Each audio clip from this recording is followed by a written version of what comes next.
Hello all, time to get medieval. If you can let me know where that quote comes from, please put it in the comments below. So what I'm covering today is an exploration of tactical level games that are set in the medieval time period. What is the medieval time period? Well, it's roughly 500 AD to 1500 AD. Your mileage may vary, but that's traditionally what's considered the medieval period and covering the type of combat and battles that took place during that period. So why am I starting with Battle Line Medieval? This isn't a war game. This is an abstract, game by Reiner Knizia, the king of mathematical Euros. Well, I'm starting with it because if you want to ease your way into this time period and some of the understanding of some of the units, well, this is not a bad game to start off with, especially with a non-war gamer. This is Battle Line Medieval, which actually comes from Battle Line, Reiner Knizia's earlier title, which again had a kind of a war theme. It had Alexander the Great versus the Persians, and is very, very similar to this with just one really minor change. But basically, you're playing poker. You're collecting cards in your hand, and you're trying to get, a straight flush is going to be better than a square, which is three of a kind, which is better than all the same kind of banners, which is a column or considered a flush, and then on down. And what you do is you're going to have these formations, or actually you're going to have terrain cards that are in the middle of the table that you need to take. And if you take 3 adjacent ones, you win the game, or if you take any 5, you win the game. And you're going to have a hand of these cards. And they're kind of like, again, like poker. You're matching up either the banners or the colors with the type of the unit. And it plays relatively quick, relatively simple, that you can probably play 2 or 3 games in a row. Rules are very simple as well. So really not much of a war game, but it's not a bad game to start out with. Next I'm going to let's get to a real war game. All right. No, we're not. This is the Duke. Really not a war game. It's more, again, another abstract game, but it harkens back to one of my first memories of playing anything medieval, and that is chess.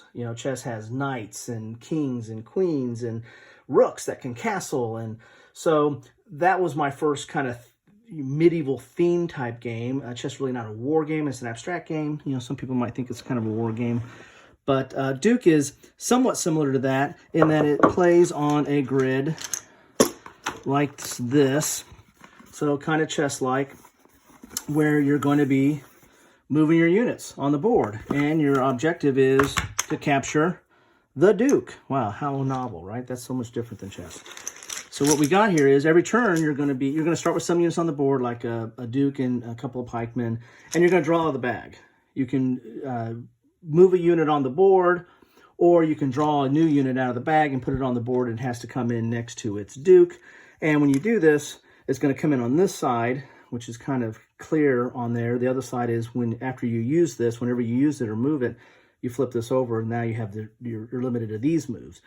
But what this is this tells you how you move. It kind of reminds me of one of those early chess training sets that they used to have, where they had to mark the moves of the pieces on the actual chess pieces.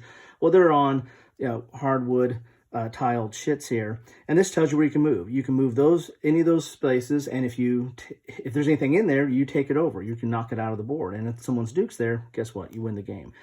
Here's the same, but then you have some special powers, like this can attack, so you don't have to move. You kind of fire or use your lance, and you can attack at a ranged on that. Not much of a range, but a little bit of a range there. So there's different kind of units. Here's a ranger, and these are kind of jumps, so you don't have to move directly through there. You can jump over a piece and get to that. And there's all kinds, and this one's a slide, so you can move kind of like what you would do with a rook in chess. You can move the entire rank or file.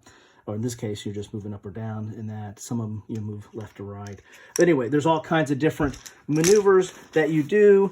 This is, again, if you're advancing along your learning and understanding of medieval war games and tactics, not a bad place to stop. Again, somewhat abstract, but not a bad place to stop. So let's get to some real war games, right?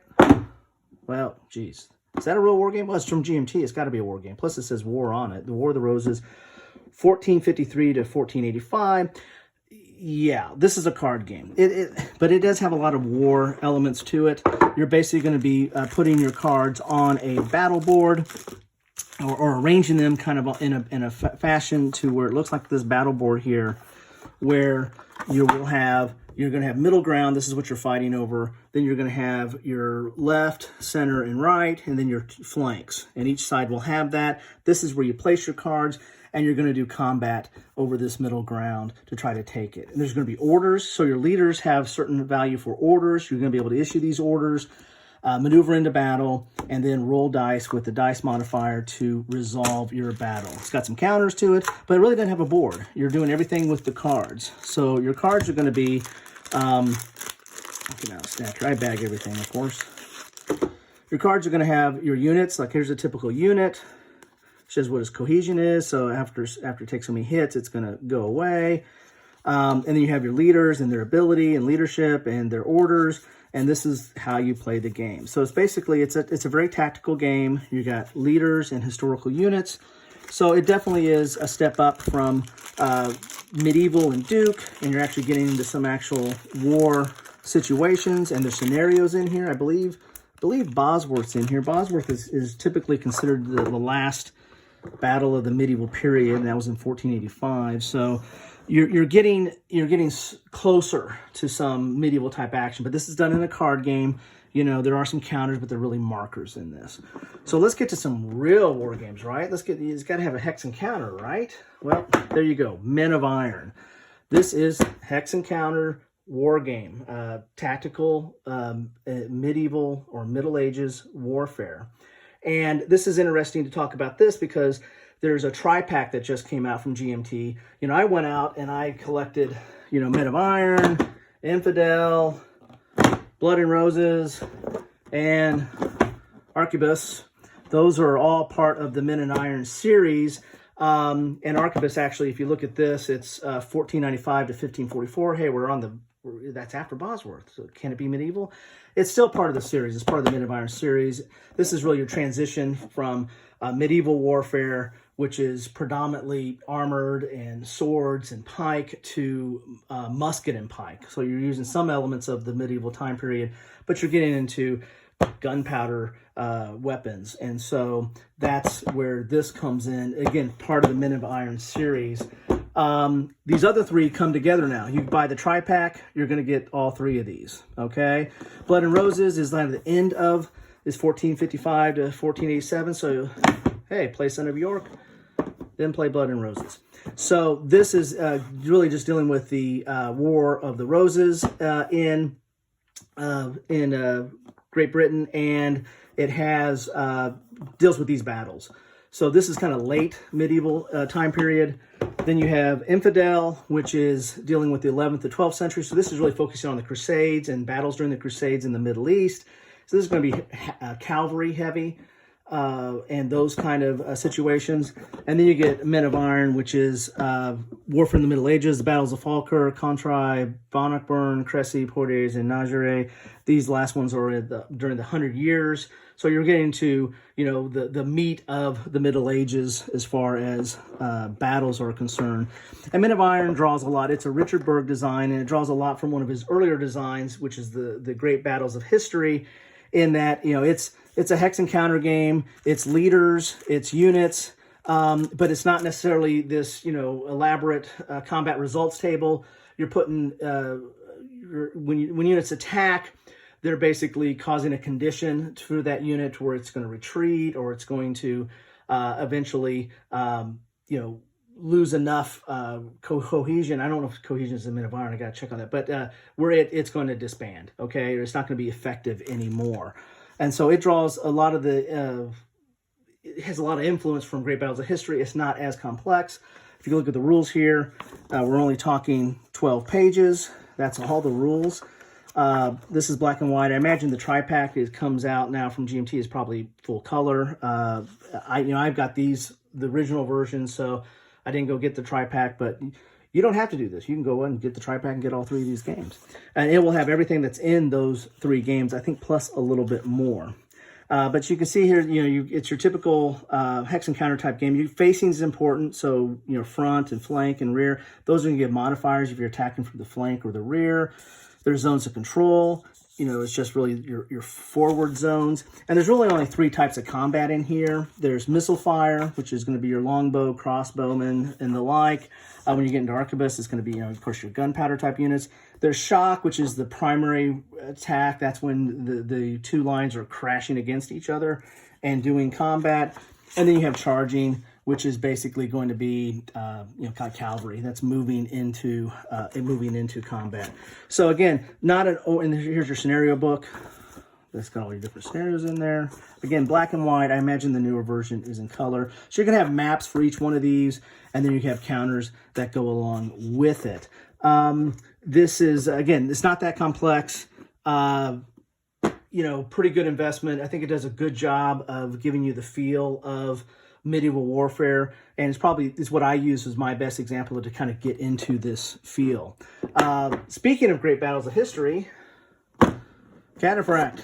This is kind of an old, looks pretty worn out. I think it just got left in the sun, and some of the counters got faded too. I got this off of Consum World. Off of Facebook.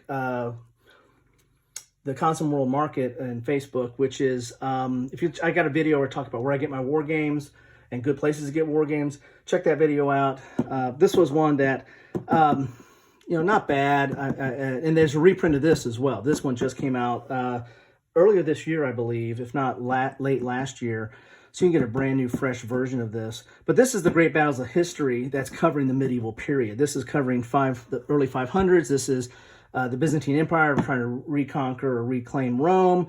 And then you have the Devil Horsemen, which is basically covering the Mongols in the early 1200s. So this is going to be more cavalry-based. Again, this is actually more cavalry-based as well by its name. These are heavy cavalry. And but this deals with the Great Battles of History system. So if you're used to that, this is a little bit more complex, goes in a little bit more detail, but it gives you some of the medieval feel. This is really based more on the system, whereas Men of Iron, I think, is really more tuned to the medieval time period, or at least trying to give you a feel of the medieval time period.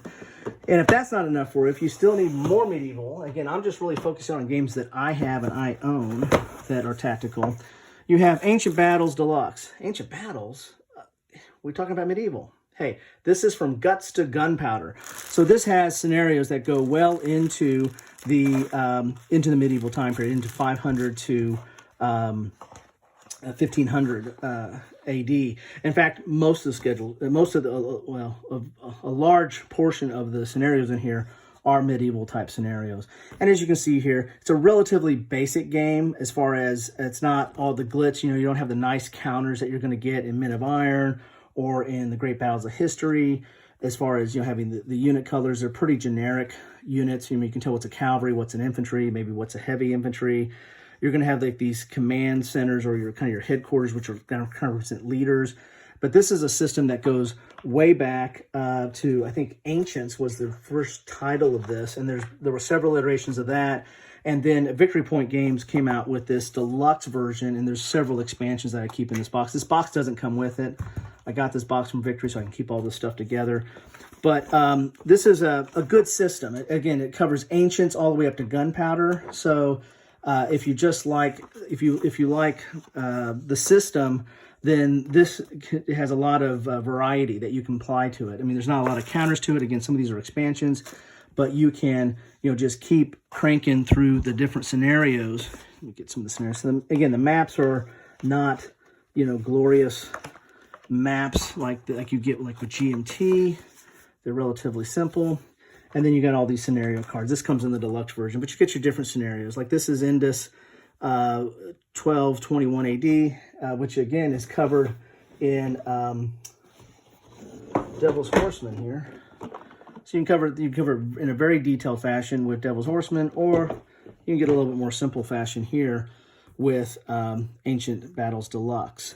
And it tells you your setup, and there's a little historical note. It shows you where they go on the map, and they're double-sided, so each one is a new scenario. So again, this is scenario 38. This is 1386. So again, a lot of medieval scenarios in here. Now, the interesting thing about this, just like with the Men of Iron tri-pack, you don't have to go out, because this one's going to be hard to get, because this one, Victory Point Games, I don't know if they're actually a viable company now or they got bought out or something, so they're really not producing anything anymore, at least not directly. I think they're going through other people. And so this might be hard to get. I think there's a copy at my friendly local gaming store, but I've got this. But there's actually a version that's coming out. Compass is reissuing this, and it's called Dawn of Battle. And so Compass Games is doing a really nice version of this. Again, it looks somewhat general and generic and a little bit abstract, I guess, at times. Given the nature of this, it's not going to have all the detail that it has with the Great Battles of History or the Men of Iron, because they're really trying to set out a system. So with that system, you can play multiple battles and do a lot of different things. So they're trying to set out a system that can be adaptable to different situations. But that's Dawn of Battle. That just came out this year. I think it was kickstarted maybe, or a pre-order from Compass, but that just came out. But they did change it. It's not going to be the exact same mechanics as this game, but it's going to be, it definitely is very similar. So that's my look at medieval tactical war games. Hopefully that was helpful. That was pretty quick, but I just want to kind of give you a rundown of what I have in my collection for medieval tactical. And kind of giving you a progression of what you would start with on kind of an easier scale if you just want to, dip your toe in the water and figure out what you like, all the way up to, again, probably the most complex would be the Great Battles of History. But, Men of Iron is really not that complex if you're going to get into a war game. So anyway, hope this was helpful. If you like it, please like. Please subscribe if you want to see more. Please comment and tell me what you like, what you don't like, what you want to see more of. Let me know where that quote is, because we just got medieval. Thank you.